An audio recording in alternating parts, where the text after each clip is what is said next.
So you want to bring in a youth speaker, or maybe you've already hired one, or maybe you've worked with one in the past that was incredible, or maybe they flopped. Maybe you weren't aware that their gig involved stripping down into Spider-Man underwear and using every curse word known to man. And rightfully, you're a little bit skeptical about bringing another one in. The bottom line is this, that as the person who's in charge of organizing this event, whether it's your job or something that they nominated you for while you were out getting coffee, you want this event to be amazing.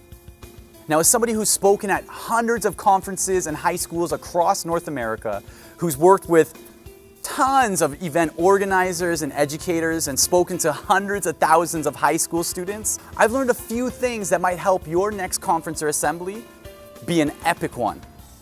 And it has nothing to do with Spider-Man underwear. If there's only one thing that you do, make sure it's this one.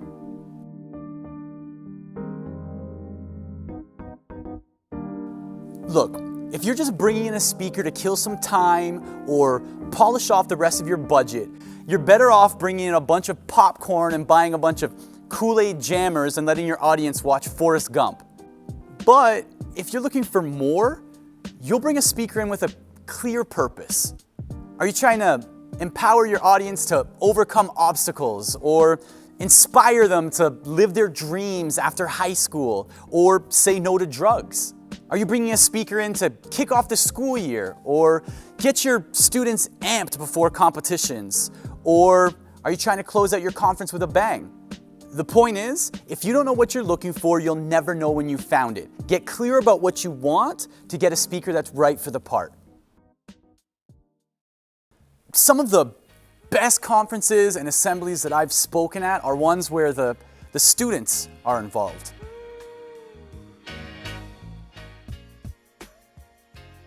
Young people, they know what they want. They know what they like, they know what they don't like. By getting them involved in selecting the speaker, you get to hear their voices, their expectations, their wants and their needs for the speaker. Let them take the lead. Let them have their say about what type of speaker to bring in. Maybe they can sit on your committee meetings and review promotional material. Maybe they can be the ones who actually contact that speaker. And the day of the presentation, maybe they could be the speaker's assistant. Let them introduce the speaker. Just get them involved. At the end of the day, by getting students involved, they naturally take ownership over that event, and they want it to be just as successful as you do. Have you ever been to a conference or an assembly that was just awesome? Well, it's most likely because the leaders and the organizers were completely stoked to be a part of it.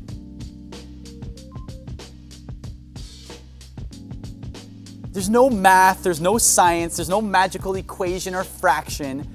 Audiences are an exact reflection of the leaders and organizers. If the leaders and the organizers are in a complete rush to get that speaker off the stage, well, guess what?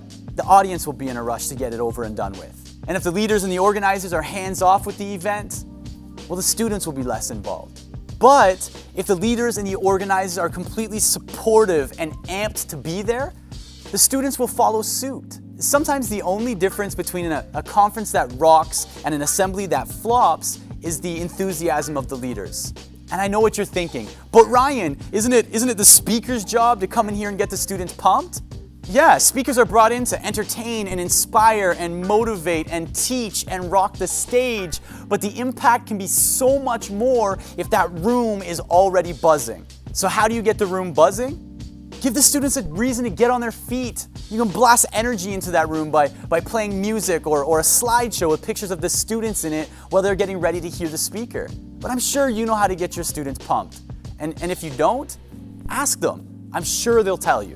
It's simple. You and the rest of the organizers are the biggest influence on your audience's excitement level. If you're into it, they will be too. All right, this next one is a little bit of a secret, so I'm gonna need you to come in a little bit closer. Okay, here it is. Speakers give discounts. Now, I'm not saying that the speaker's gonna knock $1,000 off their fee and give you 50% off your next manicure and pedicure because, well, that's what Groupon is for. But speakers wanna help. Every speaker that I know offers some sort of discount if there's more than one session booked. So if you're running a conference, why not book your speaker for a keynote plus a couple of workshops? And if you're booking an assembly, try teaming up with another school in your area and splitting the cost.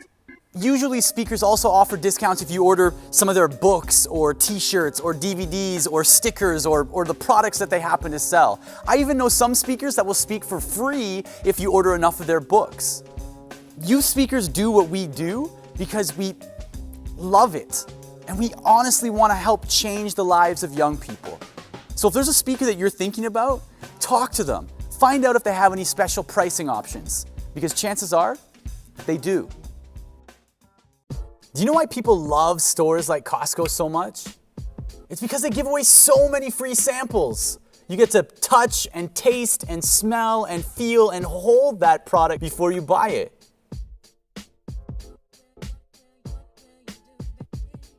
Before hiring your next youth speaker, make sure you've seen them in action, either on video or live. Ask them for clients that you can contact so that you can hear what other people have to say about them. Check their website, read their blog, visit their Twitter page, get to know what their message is and what they're all about. And make sure that their message ties in with your theme. You want a speaker with a track record, someone who's out there living their message and who has proof of it. You want a speaker with experience speaking to audiences just like yours. So take your time, browse the aisles, try some samples, and then choose the best youth speaker for you and your audience.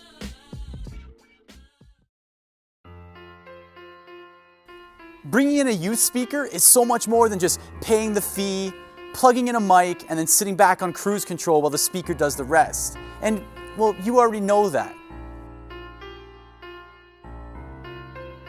But here's the deal. If you want the best speaker for you and your event, you'll plan with a purpose, you'll get the students involved and get them excited, and you'll do your homework.